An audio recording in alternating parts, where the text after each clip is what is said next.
சென்னை 61 நங்கநல்லூர். சோழர்கள் காலத்திலேருந்து இந்த பெயர் இருக்கு அப்படின்னு தெரிய வருது. இப்போ நீங்க நங்கநல்லூருக்கு போனீங்கன்னா தெருக்கு தெரு கோவில்கள். ராஜராஜேஸ்வரி கோவில், ஐயப்பன் கோவில், எங்க பார்த்தாலும் கோவில். ஆனா 8வது நூற்றாண்டுல பல்லவர்கள் காலத்திலேயே இந்த இடத்துல ஒரு பெரிய லட்சுமி நரசிம்மர் கோவில் இருந்தது அப்படின்னு நமக்கு தெரிய வருது. அது எப்படி தெரிய வருது? 1974வது வருடம் ஒரு கோவில் கட்ட வேண்டும் என்று தோன்ற வேலையெல்லாம் ஆரம்பித்த உடனே பூமியில இருந்து பல்லவர்கள் காலத்து லட்சுமி நரசிம்ம விக்கிரகம் கிடைத்தது. அதன் மூலமாக வைத்துதான் இப்போ இருக்கிற லட்சுமி நரசிம்ம நவநீத கிருஷ்ண சுவாமி கோவில். இந்த நங்கநல்லூர் 1960களுக்கு பிறகுதான் விரிவாக்கம் அடைய ஆரம்பித்தது. அது எதனாலன்னு பார்த்தீங்கன்னா, அங்க இருக்கிற கிண்டி இண்டஸ்ட்ரியல் எஸ்டேட்டும் ராணி என்ஜின் வால்வ்ஸ் அப்படிங்கிற நிறுவனமும் இந்த தொழிற்பேட்டையிலையும் இந்த நிறுவனத்திலையும் வேலை செஞ்சவங்கள்லாம் கட்டிக்கொண்ட வீடை வைத்து கொண்டுதான் அந்த காலனி வளர்ந்தது. அங்க இருக்கிற ஒரு பிரபலமான ஆஸ்பத்திரி Margaret Sydney hospital. Chennai 62 Thirumullaivoyal. சோழர்கள் காலத்துல இந்த இடத்துக்கு ஒரு கடிதம் எழுதியிருந்தீங்கன்னா, காணப்பெரூர் நாடு புழல் கோட்டம் ஜெயம் கொண்ட சோழமங்கடலம் அப்படின்னு எழுதியிருப்பீங்க. ஆனா இப்போ அந்த இடத்துக்கு திருமுல்லைவாயில்னு பேரு. இந்த பெயர் ஆனா 8வது நூற்றாண்டு, அதாவது சோழர்களுக்கு முன்னாடியே இருந்த பெயர். அது எப்படி நமக்கு தெரிய வருது? சுந்தரமூர்த்தி நாயனார் இங்க இருக்கிற மாசிலாமணீஸ்வரர் கோவில் அங்க வந்து அவருடைய பதிகம் பாடியிருக்கார். அந்த பதிகத்தெல்லாம் நம்ம படித்து பார்த்தோம்னா இந்த இடம் எப்படி பச்சை பசேல்னு நதி ஏரி எல்லாம் இருந்திருக்கு அப்படின்னு தெரிய வருது. அந்த ஏரி எந்த ஏரி? புழல் ஏரி தான். வேற எந்த ஏரியா இருந்திருக்க முடியும்? அவ்வளவு அழகான பகுதியில வைஷ்ணவி ஆசிரமமும் உண்டு. 1960களில் பார்த்தசாரதி ஐயங்கார் அப்படின்னு இன்சூரன்ஸ்ல இருந்த ஒரு பெரிய உத்தியோகஸ்தர் அவருக்கு அன்பளிப்பாக கொடுக்கப்பட்ட வைஷ்ணவி விக்கிரகத்தை வைத்து ஆரம்பித்த அந்த ஆசிரமம் இப்பவும் மிகவும் அமைதியாக இருக்கிற ஒரு பகுதி. இந்த இடத்துல இருக்கிற ஒரு பிரபல ஆஸ்பத்திரி sir Ivan Stedeford hospital. Chennai 63 Perungalathur. சோழர்கள் காலத்திலிருந்து 19வது நூற்றாண்டு வரையில் இந்த பகுதிக்கு பெருங்குளத்தூர் அப்படின்னு தான் பெயர். ஒரே ஏரி, எங்க திரும்பினாலும் ஏரியாக இருந்த ஒரு பகுதி. பெருங்குளத்தூர் ஏரியே ஒன்று, முடிச்சூர் ஏரி, பீர்க்கன்காரணை ஏரி, இந்த மாதிரி 3 ஏரிகள். அந்த பகுதியில் அகஸ்தீஸ்வரர் கோவில் சோழர்கள் காலத்தில் கட்டப்பட்ட மிக பழமை வாய்ந்த ஒரு கோவில். அதே போல ஸ்ரீனிவாச பெருமாள் கோவில், மதுரகாளி அம்மன் கோவில், இப்படியெல்லாம் இருக்கிற அந்த பகுதி. அந்த பெரும் குளத்தூரை வந்து இப்போ நம்ம பெரும் களத்தூராக ஒரு களமாகவே மாற்றி விட்டோம். அந்த பகுதியில் ஒரு காலத்தில் ஸ்டாண்டர்ட் மோட்டார்ஸ் அப்படின்னு தென்னிந்தியாவில் மோட்டார் வண்டிகள் செய்து கொண்டிருந்த ஒரு பெரிய நிறுவனம் இருந்தது. ஹெரல்ட், ஸ்டாண்டர்ட், இந்த மாதிரி வண்டியெல்லாம் செஞ்ச பிறகு ஸ்டாண்டர்ட் 2000 அப்படின்னு ஒரு வண்டி செய்து அதில் படுதோல்வி அடைந்து 1980கள் 90களில் வந்து மூடப்பட்ட ஒரு நிறுவனம். சென்னை 64 சிட்லப்பாக்கம். இந்த பகுதியை பற்றி அப்படி ஒரு பெரிய வரலாறு நான் என்ன தேடினாலும் எனக்கு கிடைக்கவே இல்லை. அது ஒரு தோல்வி தான், ஒப்புக்கொள்ள வேண்டிய ஒரு தோல்வி. ஆங்கிலேயர்களுடைய ஆவணங்களில் 3 கிராமங்களுக்கு சித்தாலப்பாக்கம் அப்படின்னு பெயர் தெரிய வருகிறது. அதில் ஒன்று இப்பவும் இருக்கிற ஒரு சித்தாலப்பாக்கம். அந்த மீதி 2 கிராமங்கள் அவங்க சித்தாலப்பாக்கம்னு எழுதினதுல ஒன்று தான் இந்த சிட்லப்பாக்கமாக இருக்கணும் அப்படிங்கிறது என்னுடைய கணிப்பு. இந்த பகுதியில் 2 ஏரிகள், ஒன்று ஹஸ்தினாபுரம் ஏரி, மற்றொன்று சிட்லப்பாக்கம் ஏரி. இதற்கு நடுவில் ஜம்புலிங்கேஸ்வரர் கோவில் அப்படின்னு ஒரு கோவில், மிக பழமை வாய்ந்த கோவில் அப்படின்னு சொல்றாங்க. ஆனால் எந்த காலத்திலேருந்து கட்டப்பட்ட கோவில் அப்படின்னு நமக்கு தெரிய வருதில்லை. 1970கள் 80களுக்கு மேலே இந்த பகுதியில் நிறைய வீடுகள் வந்து நிறைய காலனிகள் வந்து விட்டன. அதற்கு பிறகு இந்த ஏரிகளும் சுருங்கி போய்விட்டன. Chennai 65 central reserve police force Avadi. 1930களில் சுதந்திர போராட்டம் மிக ஒரு உச்சியில் இருந்த அந்த காலத்தில் ஆங்கிலேயர்கள் ஒரு தனி போலீஸ் ஃபோர்ஸ் ஒன்று தயார் செஞ்சாங்க. அதுக்கு கிரவுன் ரிசர்வ் போலீஸ் ஃபோர்ஸ் அப்படின்னு பெயர். எந்த இடத்துலலாம் வந்து சுதந்திர வீரர்கள் வந்து போராட்டம் செய்கிறார்களோ அந்த பகுதிக்கெல்லாம் சென்று அங்கே அமைதி காக்க வேண்டும், இதுதான் அவங்களுடைய டியூட்டி. 1948வது வருடம் சுதந்திரம் வந்து ஒரு வருடம் கழிந்த பிறகு சர்தார் வல்லபாய் பட்டேல் அவர்கள் இந்த போலீஸ் ஃபோர்ஸை சென்ட்ரல் ரிசர்வ் போலீஸ் ஃபோர்ஸ் என்று மாற்றிவிட்டார். அந்த போலீஸ் ஃபோர்ஸ் இருந்த அந்த பகுதி தான் இப்போ சிஆர்பிஎஃப் கேம்ப். அந்த பகுதிக்கு நீங்கள் போய் பார்த்தீங்கன்னா எல்லாமே சிஆர்பிஎஃப் தான். கேன்டீன், மாஸ்க், கேந்திரிய வித்யாலயா, கோவில் எல்லாம் சிஆர்பிஎஃப் ரோடு அப்படின்னு இருக்கும். சென்னை 66 புழல். புழல்னாலே நமக்கு நினைவு வருகிறது முதல்ல புழல் ஏரி, 2வது புழல் ஜெயில்.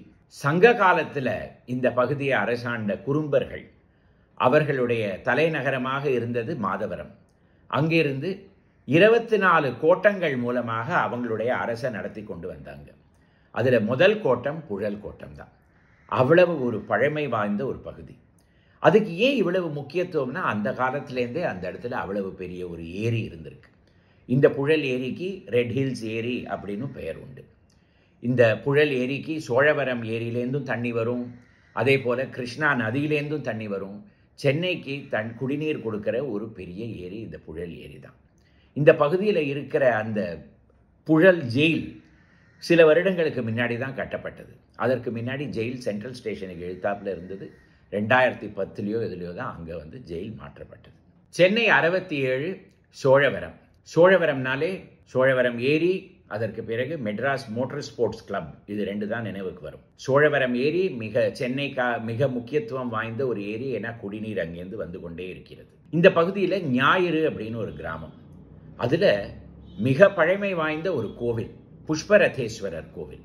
சேக்கிழாரோட பெரிய புராணத்திலிருந்து நமக்கு என்ன தெரிய வருதுன்னா, சுந்தரமூர்த்தி நாயனாருடைய மனைவி சங்கிலி நாச்சியார் இந்த கிராமத்துல தான் பிறந்தார் அப்படின்னு நமக்கு தெரிய வருது. இந்த கோவில்ல சோழர்கள், பாண்டியர்கள், விஜயநகர அரசர்கள் எல்லாருடைய கல்வெட்டும் நமக்கு கிடைக்கிறது. இந்த சோழவரம்ல 2வது உலகப் போரின் பொழுது ஆங்கிலேயர்கள் ஒரு ஏர் ஸ்ட்ரிப்பை கட்டினார்கள், பிளேன் எல்லாம் இறங்குவதற்காக. அதே ஏர் ஸ்ட்ரிப் உலகப் போருக்கு பிறகு மெட்ராஸ் மோட்டார் ஸ்போர்ட்ஸ் கிளப்பாக மாறி அந்த இடத்துல மோட்டார் ஓட்டும் பந்தயம் எல்லாம் நடந்து கொண்டிருந்தது. அதை பார்க்கறதுக்கு ஏராளமாக கூட்டம் போகும். நாளடைவில் இந்த ரேஸ் கோர்ஸ் இருங்காட்டுக்கோட்டைக்கு மாற்றப்பட்டது.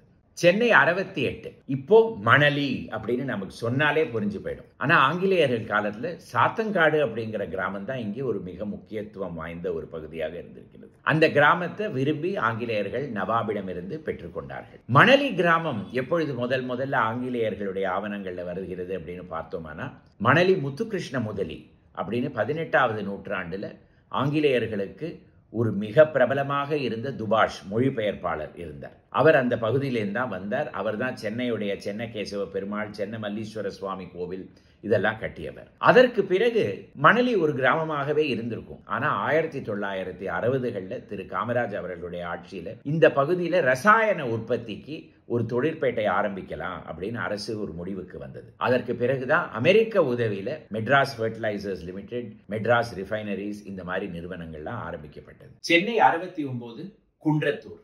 இங்க இருக்கிற ஒரு குன்றுக்கு மேல இருக்கிற முருகன் கோவில் மிக பிரபலமானது. குலோத்துங்க சோழர் காலத்திலிருந்து இருக்கிற கோவில் இது. குன்றத்தூருக்கு இன்னும் ஒரு பெரிய ரெக்கார்டு உண்டு. பெரிய புராணம் இயற்றிய சேக்கிழார் இந்த இடத்துல தான் பிறந்தார்.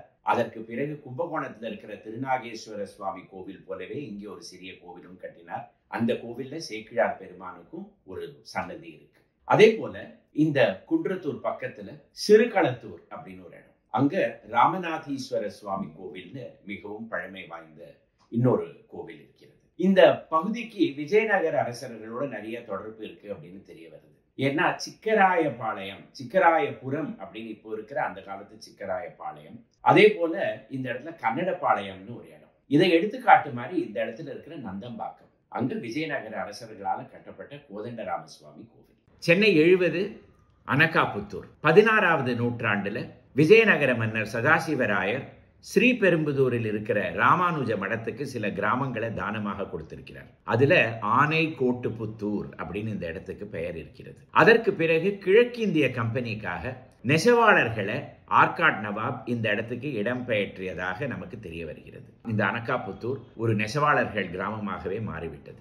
இந்த 20வது நூற்றாண்டுல இந்த கிராமத்திலேருந்து மெட்ராஸ் செக்ஸ், அதாவது கட்டம் போட்ட துணி மேற்கு ஆப்பிரிக்காவுக்கு ஏற்றுமதி ஆகி கொண்டிருந்தது. அங்க ஏற்றுமதியை 1960களில் நிறுத்தின பிறகு அனகாபுத்தூர் நெசவாளர்கள் எல்லாமே புடவை, லுங்கி இதெல்லாம் நூக்க ஆரம்பித்தாங்க. இப்போ எல்லாமே இயற்கை இழை, அதாவது வாழைப்பழ ஃபைபர், அதே போல மூங்கில் ஃபைபர் இதுக்கு மாறிவிட்டாங்க. சென்னை 71 பருத்திப்பட்டு ஆவடிக்குள்ளேயே காணாமல் போன ஒரு கிராமம். 18வது நூற்றாண்டுல சென்னை மாநகரத்துக்கு வெற்றிலை எல்லாமே இந்த கிராமத்திலிருந்து தான் வந்து கொண்டிருந்தது அப்படிங்கிறது கிழக்கிந்திய கம்பெனியுடைய ஆவணங்கள்ல இருந்து நமக்கு தெரிய வருகிறது. ஹைதர் அலி போர் தொடுத்த பொழுது இந்த கிராமத்தில் இருக்கிறவங்க எல்லாரையுமே கிழக்கிந்திய கம்பெனி செங்கல்பட்டு கோட்டைக்குள்ள பாதுகாப்பாக வைத்திருந்தது அப்படின்னு தெரிய வருது. ஆனா 20வது நூற்றாண்டுல பருத்திப்பட்டு ஆவடியுடைய ஐக்கியமாகிவிட்டது. ஆனால் இப்ப கூட நீங்க அந்த இடத்துக்கு போனீங்கன்னா சில அழகான தெருக்கள், தென்னந்தோப்பு தெரு, அதே போல ரிவர் சைடு ஸ்ட்ரீட். இந்த ரிவர் சைடுங்கிறது கூவம் நதிக்கு வருகிற ஒரு வழி. இந்த பகுதியில காமராஜ் நகர் 1950களில் காங்கிரஸ் கட்சி இங்கே நடத்தின ஒரு முகாமுக்கு பிறகு இந்த பகுதியில காமராஜ் நகர் அப்படின்னு ஒரு இடம் வந்தது. சில அழகான பழமை வாய்ந்த கோவில்களும் இந்த பகுதியில இருக்கு. ஆனா இது எல்லாமே இன்னைக்கு ஒரு சிட்டி தான். சென்னை 72 பட்டாபிராம் மிக மாடர்னாக இருக்கிற ஒரு பேர். பட்டாபிராமன் அப்படின்னு எல்லாம் இல்ல, பட்டாபிராம்.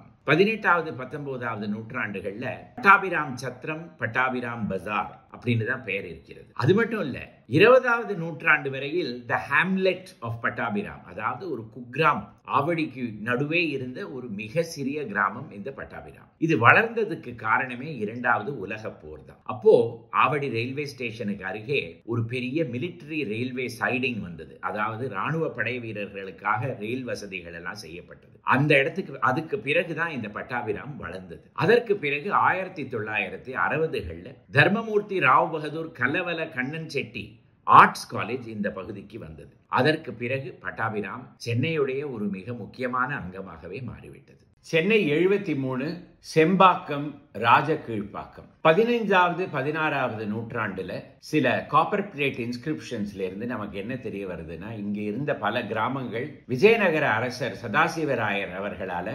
ஸ்ரீபெரும்புதூர்ல இருக்கிற ராமானுஜர் மடத்துக்கு தானமாக கொடுக்கப்பட்டது. அதுல அந்த லிஸ்ட்ல சேம்பாக்கத்துக்கு செம்மண் பாக்கம் அப்படின்னு தான் பெயர் இருக்கிறது. ஒருவேளை இதை பார்த்தால் நமக்கு ராஜ கீழ்ப்பாக்கமே ஒரு காலத்துல ராய கீழ்ப்பாக்கமாக இருந்திருக்குமோ அப்படின்னு ஒரு டவுட்டும் வருது. இந்த பகுதியில நிறைய ஏரிகள், சேம்பாக்கம் ஏரி, சேலையூர் ஏரி, மாடம்பாக்கம் ஏரி, இப்படிலாம் எக்கச்சக்க ஏரிகள். அந்த ஏரியை பாதுகாக்கிறதே இப்போ ஒரு பெரிய விஷயமாக மாறிவிட்டது. அந்த பகுதியில சந்தோஷபுரம்னு ஒரு ஏரியா. இது அந்த காலத்துல, அதாவது 1940களிலிருந்து 70கள் வரையில் பிரபல காசநோய் நிபுணராக இருந்த டாக்டர் மதுரம் சந்தோஷமோட சானிட்டோரியம் நினைவுக்கு கூறுகிறது.